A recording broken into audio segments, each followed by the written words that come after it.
Hello, everyone, and good afternoon. My name is Dan Hamilton. I'm a professor here at SAIS, and we run a program on the U.S., Europe, and world order with a number of our postdoctoral colleagues at the Foreign Policy Institute, working with the Kissinger Center here at SAIS. And one of our postdocs here with us today, David Kleiman, is working with me on a whole series on trade-related issues, and we picked great targets of opportunity, and one is sitting with us today, Bernd Lange.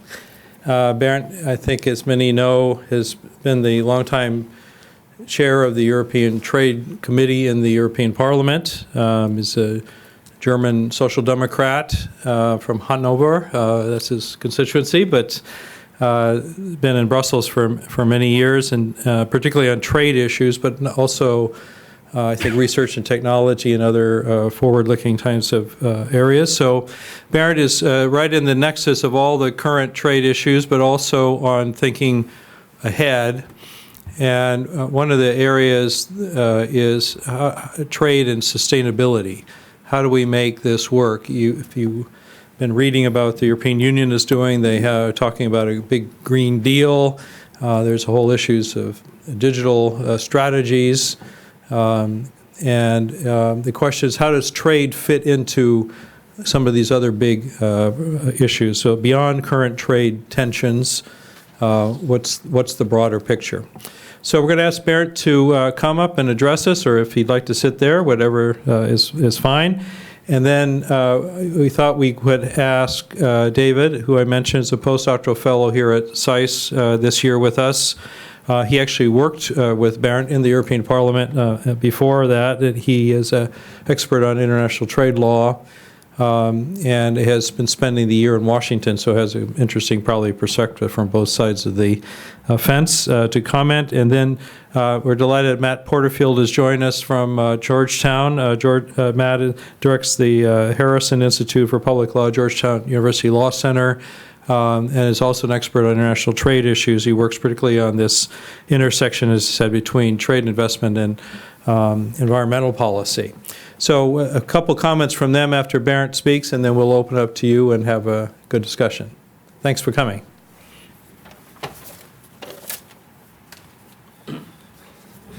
So, ladies and gentlemen, thanks a lot for the invitation, Dan, and thanks a lot for the opportunity to address here at the Hopkins University. It's a well-known university in Europe. Indeed, I'm now trying to look a bit in the future, not just complaining about the poor state of our transatlantic relations, about Twitter diplomacy, and unpredictable and pointless negotiation efforts. I think we should really look to the challenge of the future, and one, of course, is the question how to make the world sustainable. We all know the SDGs from the United Nations to be fulfilled in 2030, so just 10 years to go. And we have to reflect how we can really support the SDGs in trade policy. Even I'm here in university, I will not now discuss theoretically if trade is an enemy of sustainability or trade is a friend of sustainability. We have some models on that for both options.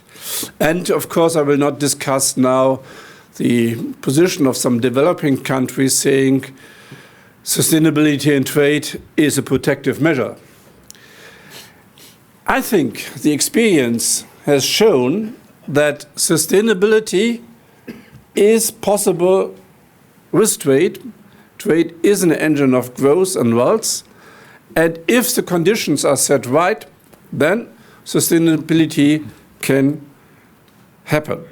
But it's totally clear the rules have to be set rightly.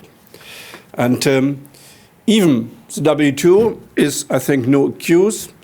Sometimes I heard often, yeah, this sustainability in trade is quite reasonable, but WTO is not allowing this. That's not true.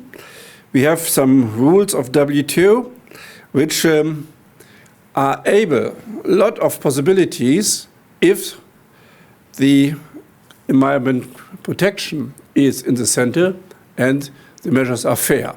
So it's really the question how measures are set. I will come back to that a little bit later. And even in the WTO, the momentum of sustainability has changed. We will have the next ministerial conference in Nur Sultan in June this year. And on the 8th of June, a half day will be held a discussion about SDGs and trade.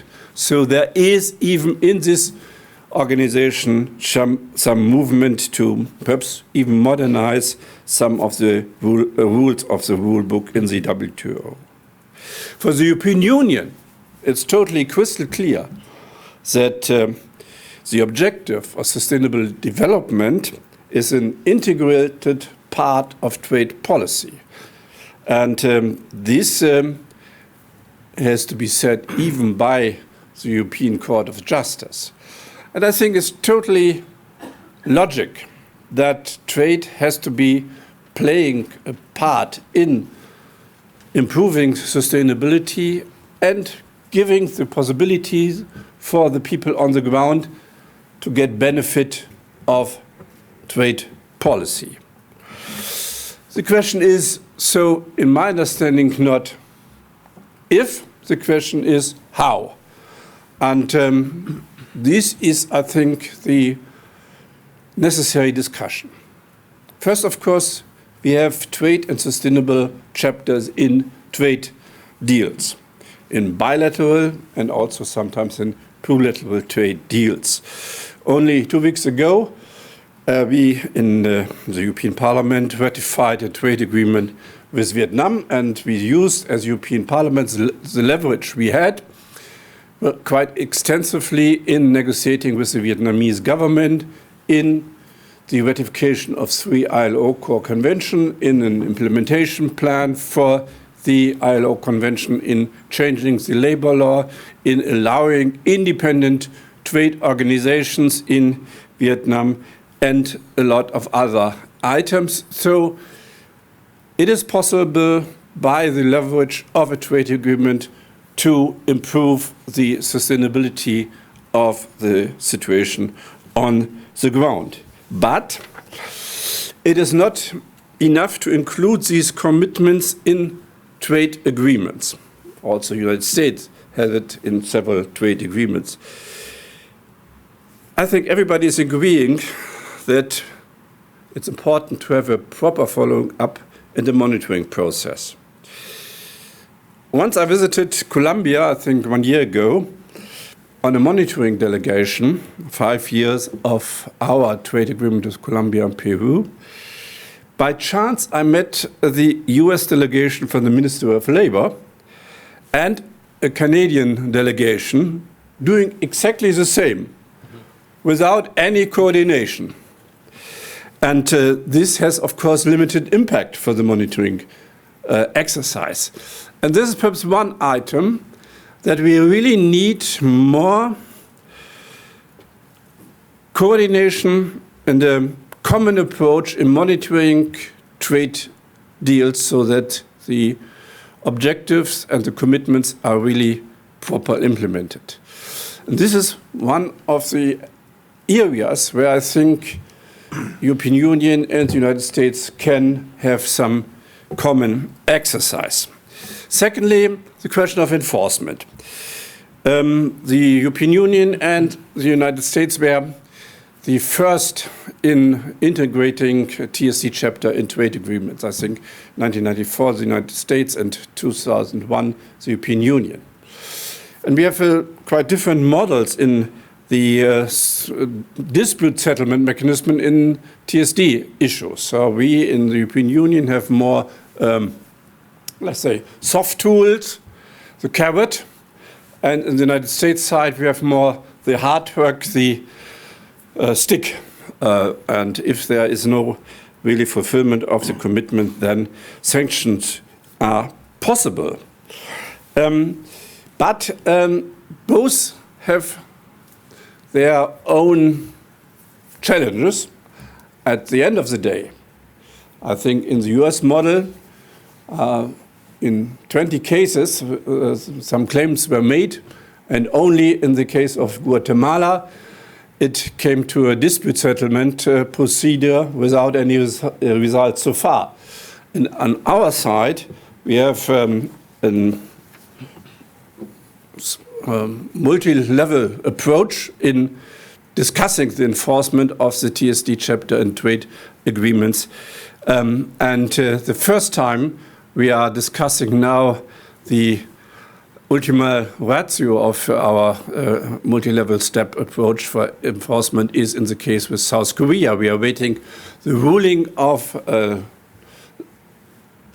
the level of the experts quite soon, and then we will see if there will be a change without sanctions or not. So we have on both sides some vague situations. And therefore, I think there's a second possibility to discuss better solutions, how to really enforce sustainable requirements obligation in trade agreements. And I think the new USMCA labor and environment provisions are a step forward.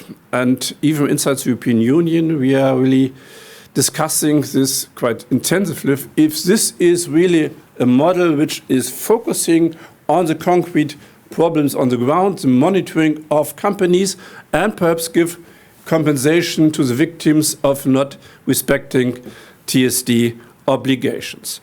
Let's go ahead and try to find a proper solution in a dialogue between the United States and the European Union. Certainly, the question of due diligence obligations in the whole supply chain. It's totally clear trade is now more and more not about finished goods. It's about intermediate materials and goods. Around about 70% of trade is now intermediate. And therefore, I think we have to look on supply chains in a whole. Just a few hours ago, the European Commission presented a new study about due diligence in supply chain. And they made a clear recommendation for a binding mandatory European approach for due diligence for companies. And even companies are asking for that because they need a level playing field. The submarines of companies should not be allowed to do their business when other companies are really on track with proper due diligence. And we have a global economic system, and therefore I think it would make also some sense to have a cooperation in mandatory due diligence between the United States and the European Union as well, specifically also in the question how to compensate the clear obligations of companies. So we have in the OECD the guidelines for companies. Perhaps let's work on that so that we can give a clear handbook to companies which obligations they have to fulfill. Fourth point is a new topic on the agenda of sustainability, specifically coming as a big mountain to the European Union, the Green Deal. The new EU Commission announced that they will present a program for getting more or less zero emission situation of greenhouse gases in 2050. And in between, the European Parliament and the European Council, the member states, agreed with this proposal. So this means that we will have a big transition of our society, of our industry in the next year to reach this target. This needs a lot of efforts on local, regional, national, and European level to achieve this objective, specifically to make our economy even under this position competitive and making not a lot of people jobless. This is, I think, not just a European idea. It's necessary to save our global climate. It's necessary to move towards a low-carbon economy. And of course, trade should be playing a part of the game, specifically regarding this fact that trade has really increased in the last 70 years, about 35 times larger than 1950. So it's really it would be really impossible not to look on the impact of trade to this transition project. Some elements have to be recognized. The situation that in the import of products, we also imported some CO2 emissions. In the European Union, around about 30% of the emissions were imported by products produced in other countries. Transport is also playing a part in the game of producing CO2 emissions. About 70% of the whole CO2 emissions worldwide is because of transport, and 50% of this is coming from ships, and 87% of trading goods are transported by ships. So there is an impact also of a growing trade for the CO2 emission related by transport from ships. So we have to reflect about reacting to this in trade policy. Let me just mention 5 points. First point, what's about getting subsidies, green subsidies, for the transition of our production process? Of course, we have to ask for waivers by the WTO and change perhaps the competition law. But I think the challenge are so big that at the end of the day, we will see no other possibilities. Secondly, we have to reflect our domestic standards. I'm convinced that we can't use only the price-building process for changing the production system.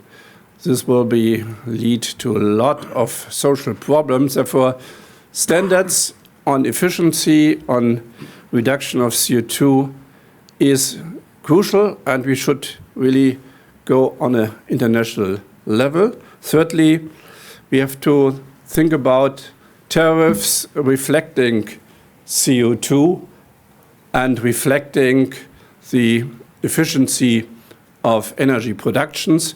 We have at the WTO level the environment goods agreement negotiations. Unfortunately, they are stuck at the moment, specifically because the United States is not really an active partner at the moment. But to bring efficient technology, solar panels, new kinds of energy production on a renewable basis, it is, of course, also an advantage for industrial production of industrialized countries like the United States and the European Union. Therefore, I think we should really go ahead with the environmental goods agreement and find solution, specifically perhaps also not just on environmental goods, but also on environmental services. Fourth, it's the question of transport. The International Maritime Organization wants to halve the CO2 emission in 2050, but this is not sufficient, it's not enough, even regarding the fact that until 2050, I think the trade will grow, and therefore we will have more CO2 emissions coming from trade. So we need to really reduce the CO2-related CO2 emissions from trade to a zero level in 2015. Specifically, ships should not use any longer fossil fuels, and this, I think, is also a field of cooperation between EU and United States, and of course, a third big trading partner. Otherwise, just looking to the International Maritime Organization is not enough. And fifthly, the question of border adjustment measures. It's a hot item, I think, in the United States and in Europe as well. So first of all, yes, we have to reflect the CO2 intensity of production process and products. As I mentioned, for the European Union, 30% of the CO2 emission we are consuming are produced outside the European Union. But of course, these measures have to be compatible with the WTO. There we have the Article 20 of the GATT, so that measures to protect human beings and the environment are allowed if they are fair. And therefore, we have to look on the concrete measure.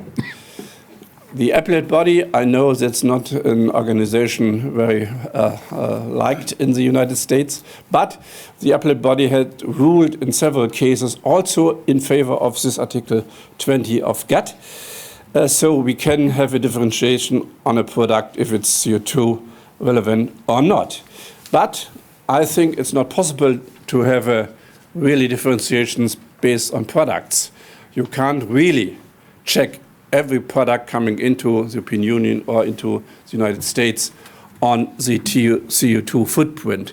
We have to focus on production processes and also on international benchmark for production processes so that we have a fair recognition of efficiency on CO2 emission reduction to establish such border measures.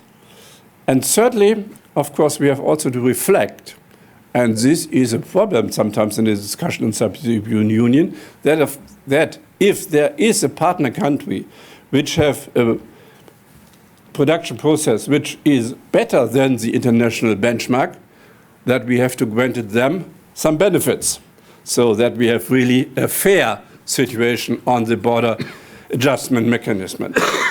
This is not really familiar to all the stakeholders we discuss with. We will have a further process on that. The European Commission will present in June 21 a proposal for a legislation.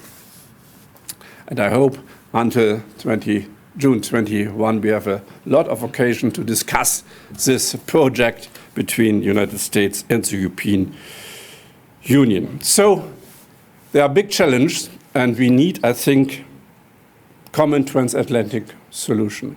And I'm really keen to hear your proposals. Thanks a lot. Thank you.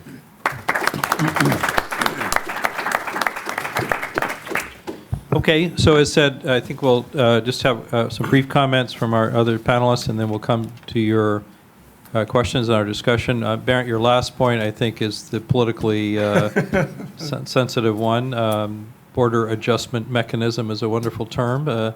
Some would say it's a carbon tax.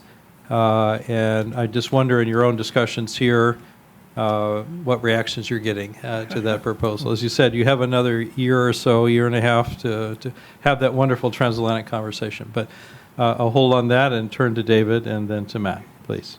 Well, thanks so much. I should say one thing I forgot to say, with apologies today. So Kimberly Elliott was joining us, and she got sick. It seems to be going around. And Jennifer Hillman also couldn't join us.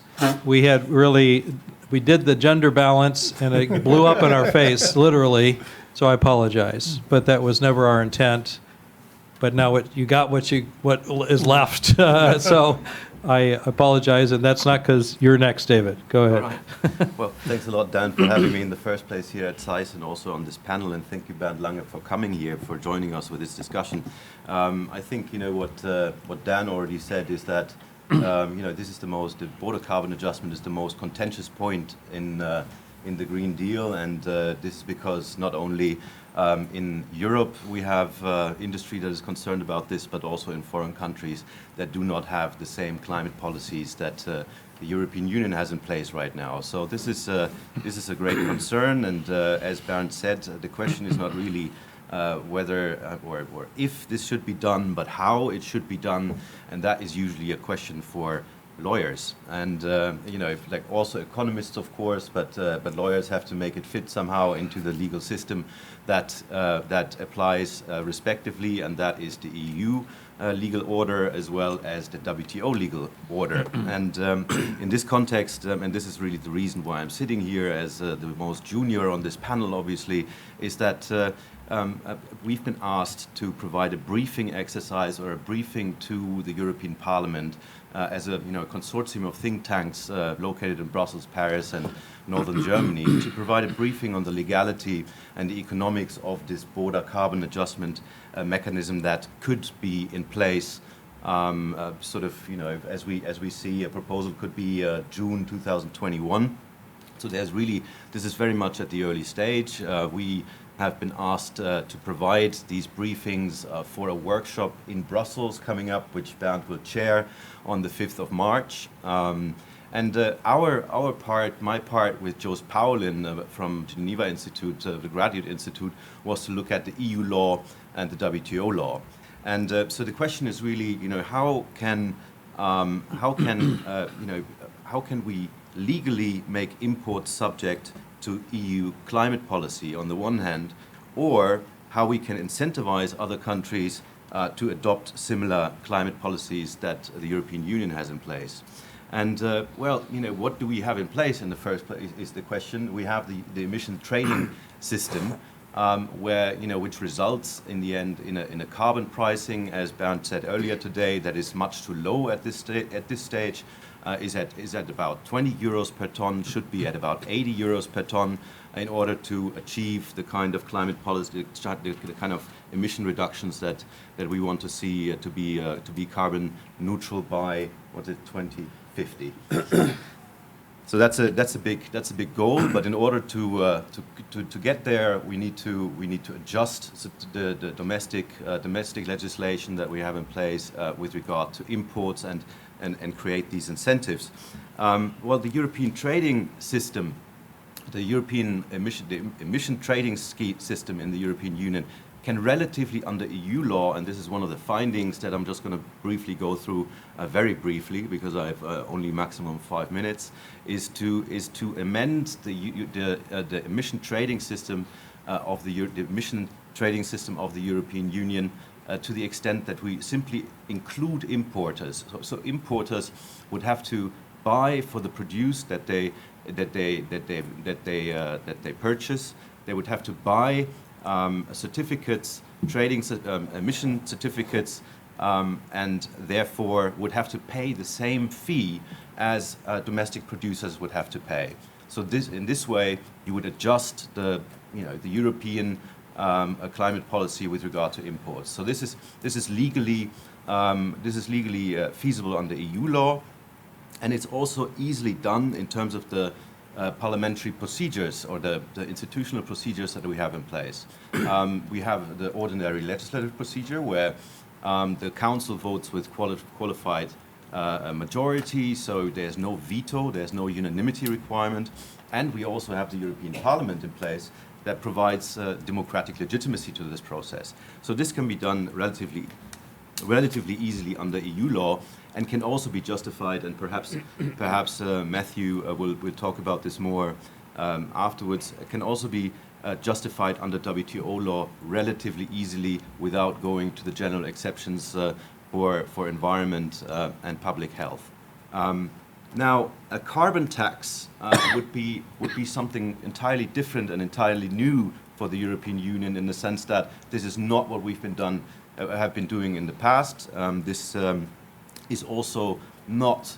It is within the competence of the European Union. I think there's a bit of a misunderstanding here in some discourses, but there is a unanimity requirement in terms of the adoption of such a tax. That means every member state has a veto power, and we had former Commissioner Moscovici here recently who very much complained about the difficulty of getting ahead with any kind of tax policy in the European Union due to this very unanimity requirement.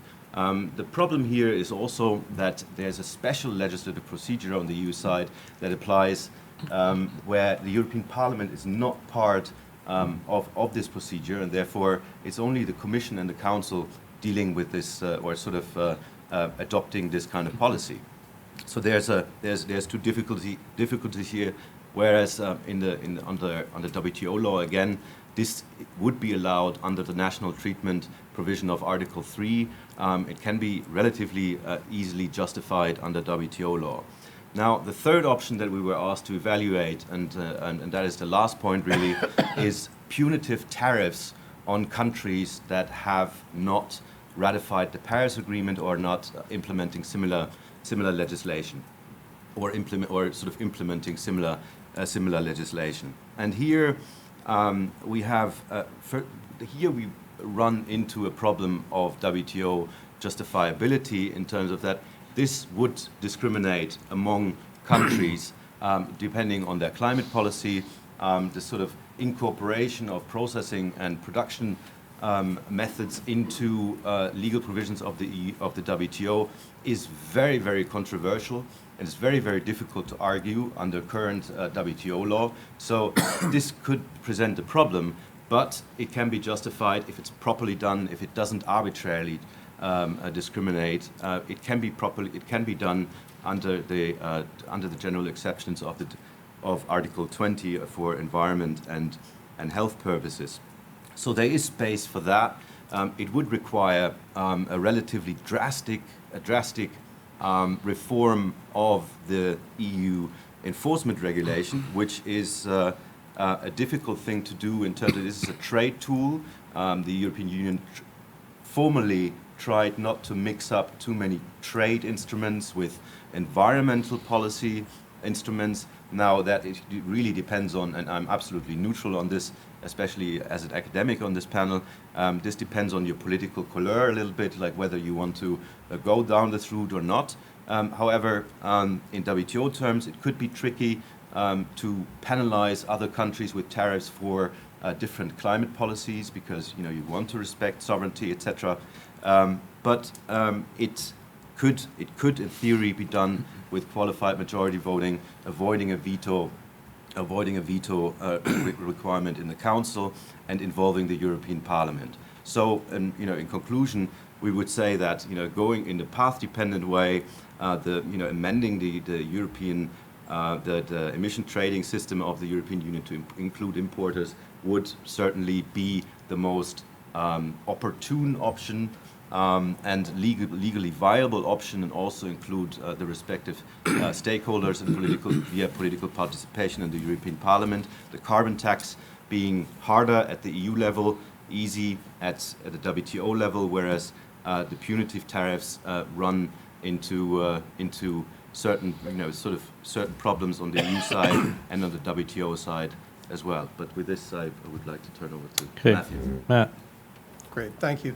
I thought I'd just offer a couple observations on the carbon pricing and border adjustment issue from this side of the Atlantic, and I'll touch briefly on current carbon tax proposals pending in Congress, their status under the WTO, and some potential opportunities for collaboration between the U.S. and the EU on carbon pricing, particularly in the context of any transatlantic trade negotiations. Excuse me. There are currently about a half dozen carbon tax bills pending in Congress. They vary in their details, but they all have the same core elements, which are an upstream tax on fossil fuels, oil, gas, and coal, based on their carbon content, and the downstream border adjustment of that tax on imports and exports of energy-intensive goods, steel, aluminum, glass, etc. And by border adjustment, I mean simply the application of the tax to imported products based upon their carbon intensity, and the rebate of the tax or the pass-through burden of the tax upon exports of energy-intensive products. The border adjustments are necessary for both environmental, economic, and political reasons. If you have a carbon price assessed in one jurisdiction with no border adjustment, it's going to raise the costs of production of energy-intensive goods. That's going to make producers less competitive, and production is going to shift to jurisdictions without a comparable carbon price. When they shift production to another jurisdiction, you're still going to get the same fossil fuels combusted, the same emissions into the same atmosphere, and it's going to undercut the effectiveness of the carbon tax. The shift in production is also going to result in a loss of industrial output from the country implementing the price, and it's going to result in loss of jobs, and that becomes a significant political problem, and I think it's significant enough that it's extremely unlikely that the U.S. would ever adopt a carbon price without some form of a border tax mechanism. The primary alternative to carbon taxes that's being discussed right now is the Green New Deal. The Green New Deal is not really a policy proposal. It's really more of a set of goals without a lot of detail on how those goals would be achieved. But in the text of the Green New Deal itself, and many of its supporters have indicated that it would include a border adjustment mechanism. Now, without a domestic carbon price, it's not really clear what would be being adjusted. Presumably, the idea is that they would be, that they're recognizing that there's really an implicit carbon price imposed through comparable regulatory measures. So the border adjustment would be applied to the regulatory measures in order to address the potential leakage of greenhouse emissions and accompanying job loss. That points to one of the advantages, I think, of a carbon tax over some other approaches to climate change mitigation, which is that the relevant WTO rules permit the border adjustment of internal consumption taxes. Think, for instance, of value-added taxes, which are used by most countries in the world and are routinely border adjusted on both imports and exports. And I think a properly structured carbon tax could qualify as that type of tax that would be subject to border adjustment.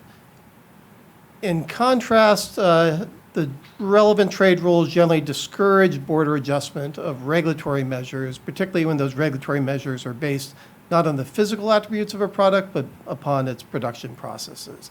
It's not a per se prohibition. You've heard several references to the general exceptions in GATT, which could be used to justify a border adjustment of a regulatory measure. One limitation is that the general exceptions would not be available for export subsidies. Export border adjustments was covered under a separate WTO agreement. And I think that could be a potential problem for attempts to border adjust the EU's emissions trading system. There could, however, be actions taken jointly by the US and the EU to try to reduce the potential for a conflict over border adjustments. And this could be done in the context of any US-EU trade negotiations. For example, a US-EU FTA could include essentially a peace clause, an agreement not to challenge each other's border adjustments. Even though they wouldn't be integrated, you'd have the US border adjustment of its carbon tax, you'd have an EU adjustment of the emissions trading system, but they could simply agree not to challenge each other's border adjustments. They could also coordinate policy on things like the scope of products that would be subject to the border adjustment, the methodology that's used to assess carbon intensity, which will be necessary, a whole variety of technical issues that where there could be coordination. This would help not only to provide security and stability to the carbon pricing systems, both in the US and the EU, and to avoid unnecessary trade conflict, but it could actually help build consensus for US-EU negotiations. There have been objections to US-EU trade negotiations from France and from various constituencies in this country based on the failure to integrate climate and trade policy. And a good place to start to achieve that integration might be in trying to develop specific provisions that would provide the policy space for border adjustments. Great, thank you so much. Okay, so I think we can open it up to your questions, comments. If you could say who you are briefly, just so Bernd and colleagues have a sense of where you're coming from, that would be helpful. So anyone would like to start, please? Go ahead. Okay, I guess speak up. Apparently we don't have a mic, so please speak up. Brett Fordham with Inside U.S. Trade. Mr. Lange, do you think it is possible to reach any type of deal on environmental regulations as it relates to trade policy while the Trump administration is in power? I have not my crystal ball here with me.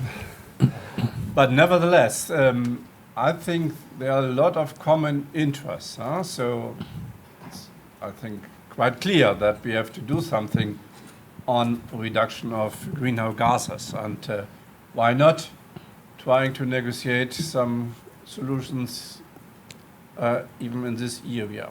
The problem I have at the moment is that at the moment we have no really negotiations between US and the European Union on anything.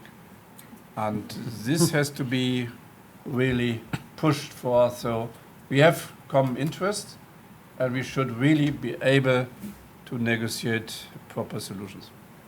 But there is the Commission and Parliament Parliament did approve a mandate for trade negotiations on conformity assessments and industrial tariffs in 2018. Is there any room within those mandates to deal with environmental issues? Not directly. So then, of course, we have to have a new mandate. But the important question is, are both partners willing to negotiate? Chris, we do have a mic now, if you could just go up there, right next to you, Chris. Right, yeah. Thank you. Chris Bledowski from Manufacturers Alliance for Productivity and Innovation. So the question, I think, is to both Mr. Kleiman and Mr. Lange. As all four of you know very well, for the last period for which data are available, greenhouse gas emissions have dropped in the United States more than in any other country in the world. Given the differences in absolute drop in the EU and the US, the drop was less than in the EU as a whole. But if you adjust for population size, it's roughly the same. And if you go back to about 7 years, the US has done fairly well, better than EU, in reducing greenhouse gas emissions. In that respect, how would the EU feel about punishing clearly the United States for not agreeing to the Paris climate agreement if what has been achieved effectively in the United States is not bad track record in reducing greenhouse gas emissions? So would this be a viable proposition politically? Is this just walking the walk as opposed to talking the talk? I mean, it seems to me like it would blow up in the face of the EU and be totally counterproductive. There are better ways of addressing this than going after clearly a measure that just blows up in the face in terms of data. I think punishing is not the solution of choice. We have a clear commitment in the Paris Climate Agreement for stabilizing global warming from 1.5 degrees Celsius, and this has to be achieved. And in all statements we have, it's clear that Paris climate commitment or equivalent commitments are the objective. And in possible negotiations, of course, it has to be really focused on the concrete measures, if this target is reachable or not. This is the question. In the European Parliament, we adopted indeed a position that we will not accept any trade agreement without a clear commitment to the Paris Climate Agreement. And therefore, if there are some negotiations, then of course it has to be crystal clear that the measures agreed are in the same line to reach the target. But does that, and border adjustments should not be viewed as punitive. The point of properly designed border adjustments is to make the domestic tax trade neutral. David, anything else?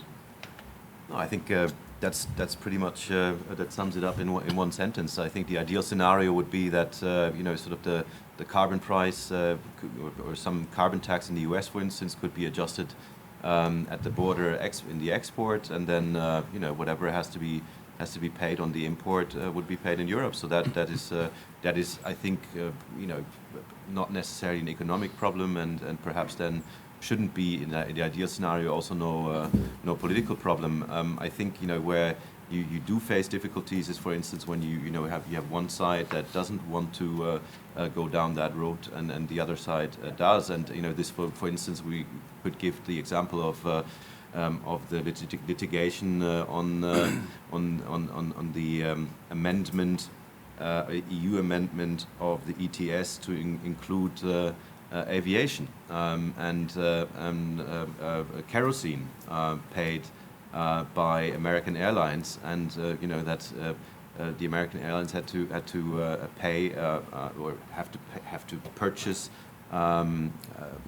ETS certificates in order to operate in Europe. So this caused litigation and problems, of course, but it is now accepted and accepted, I think for a good reason.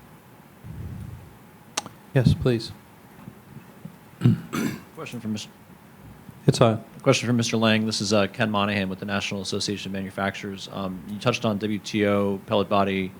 Just wanted to get your sense in your meetings this week and how you're planning to raise the issue of the pellet body and what you're hoping to hopefully forge an opportunity to get some resolution and a way forward on that issue.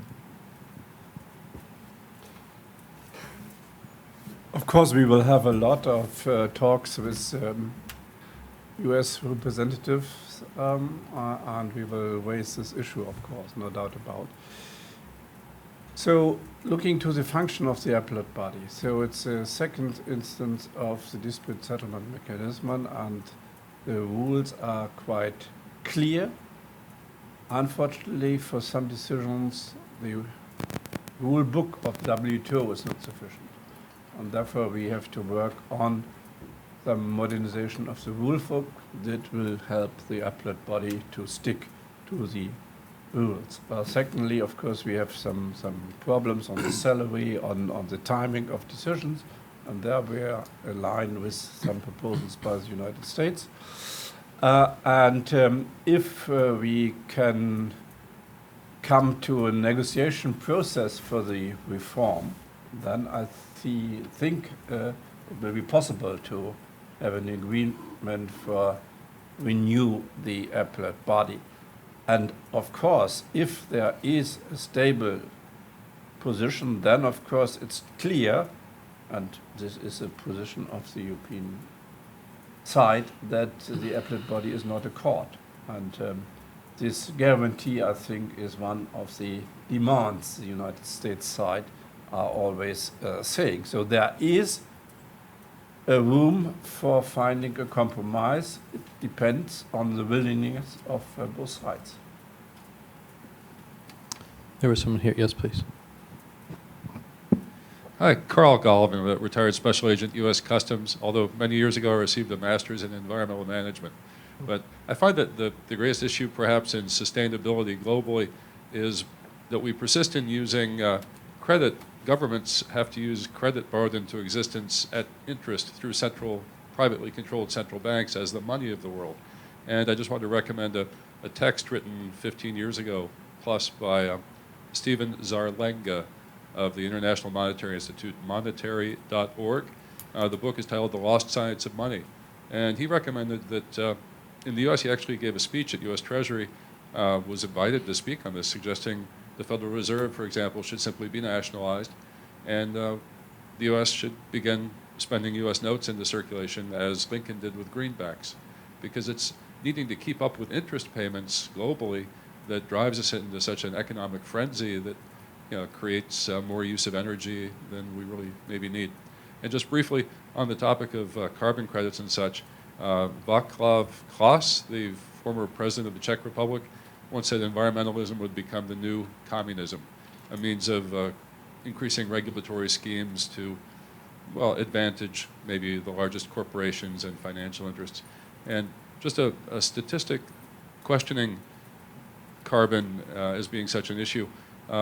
In all of human history, I believe we've used about 50 cubic miles of oil, 1.2 trillion barrels, which, if one looks at a globe a foot in diameter made of grains of sand, that amounts to about 1 grain of sand out of that entire amount.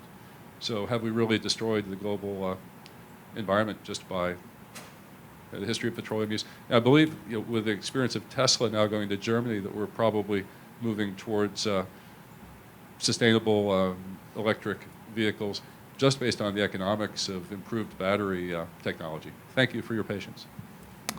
That was more of a comment. Why don't you, if you want to comment, otherwise, why don't we hold that and see if there are other questions right now? Yes. Hi,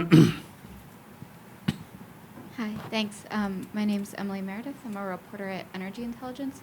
And I was wondering if you could talk about how the carbon border adjustment would affect imports both of electricity and of raw fuels like fossil fuels.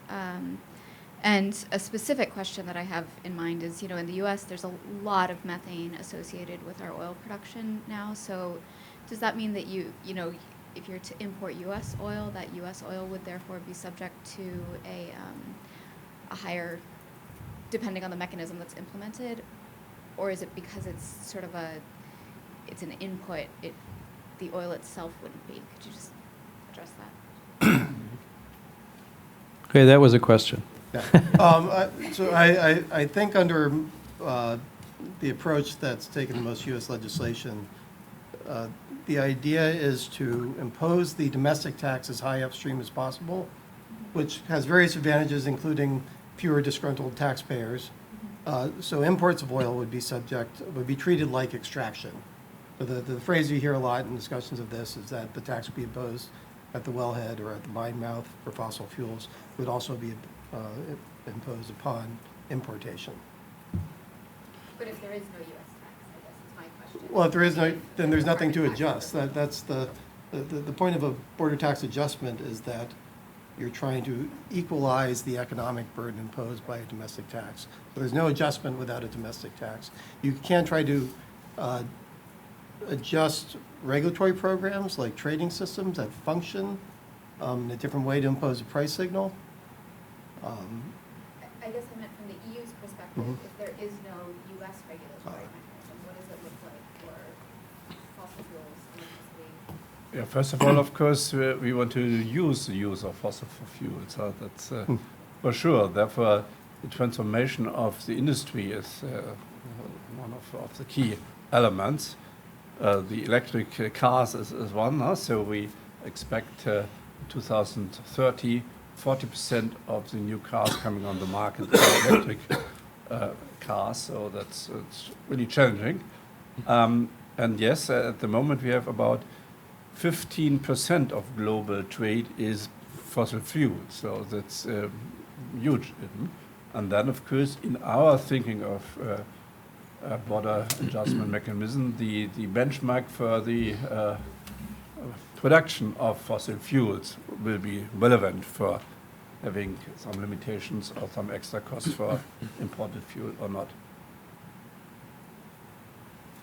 Okay, any other? Yes. Hi, my name is Liana. I'm with MLEX. Can you speak up a little bit? My name is Liana. I'm with MLEX. Can you hear me good? Okay. Just speak right into the microphone like this, and then it helps. Otherwise, you have to Okay, hopefully everyone can hear me now. So my question is, how likely is it that EU's carbon tax will be viewed as a protectionist measure, either by US or any other country, and be challenged in the WTO? Of course, this is a risk. So therefore, I think all three of us are really looking to establish a model which is not discriminatory at all. And this has to be crystal clear. Otherwise, we will have a trade war just from the beginning on. And therefore, both import-exports have to be treated in a similar way. Otherwise, we will have indeed the problems you mentioned. And hopefully, we can manage it in 1.5 years to find a proper solution. And just to add on that, so border adjustments are intended to make consumption taxes trade neutral. In the case of a carbon tax or a comparable carbon pricing system, there is going to be an adverse trade effect upon exporters from countries that have higher carbon intensity of production. So it is conceivable that China would perceive this as a trade barrier, even if it's structured to be consistent with the relevant trade rules. Back in the back here, please. Thank you very much. Marek Wąsiński. I am an analyst in Polish Institute of International Affairs, as well as Fulbright scholar here in Johns Hopkins. I have questions to every panelist, if I may. So first of all, Mr. Lange, do you have any knowledge of ongoing trade negotiations between the EU and the US? So from some reports, there are talks about a mini trade deal. So what's your position or of the European Parliament on that? And second question is, if Europe is ready to impose border tax adjustments, if, for example, the US is willing to hit European Union with tariffs, punitive tariffs for border carbon adjustments, so is the EU ready for such a move beyond the talks on WTO legality?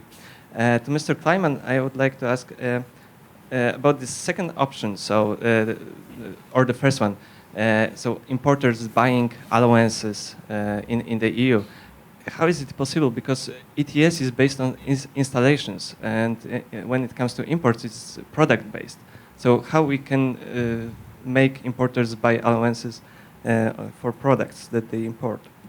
And to Mr. Porterfield, I wanted to ask if there is any chance for cooperation between the EU and the US on carbon border adjustments. So, for example, when it comes to countering China. So it would be a perfect possibility to make an alliance and try to help both EU and US compete with Chinese companies in a somewhat legal way, but unfortunately, it's not what happened recently. Thank you.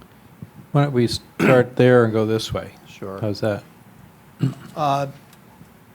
I do think there's an opportunity for a collaboration between the U.S. and the EU on carbon taxes, probably not under the current administration. Okay, next. Master of brevity. Well, on installations versus products, I think what the idea is to calculate averages of carbon footprints of certain products produced on the European market, and for the like product, you would then impose a certain allowance requirement for the respective imports. So this would be this is to my best knowledge the idea, as we and that would sort of allow for national treatment of imports vis-a-vis the domestic production. Yeah. No, and if I could just add on that, there are standards already for assessing the carbon footprint of products, and there are some people at Resources for the Future working on a way that could be applied to imports to assess the relative carbon intensity. Okay, Bernd, when's the deal happening and what's in it? Then I'm ready to negotiate. And I was the responsible person for the TTIP negotiation in the European Parliament. And I spent a lot of lifetime in these negotiations, unfortunately without any result. But we made a wonderful resolution inside the European Parliament on the TTIP negotiations. So I'm ready for negotiate because we have a lot of common interests. And I hope that the administration, the Trump administration, is finding the way to the negotiating table. And we give some support in the dark for finding the way. So we make some efforts and give some hints where the table is. Now we have some talks about some minor issues like the import of apples, the export and import of shellfish, and something like that, which is not on the level of a really trade agreement. But if this is helping to find the way to the real negotiation table, we will go ahead with this minor, small agreements. One step at a time. Okay, so we promised everyone to end at 3, which is exactly 3. So please join me in thanking Bernd and our panelists for a good discussion. Thank you.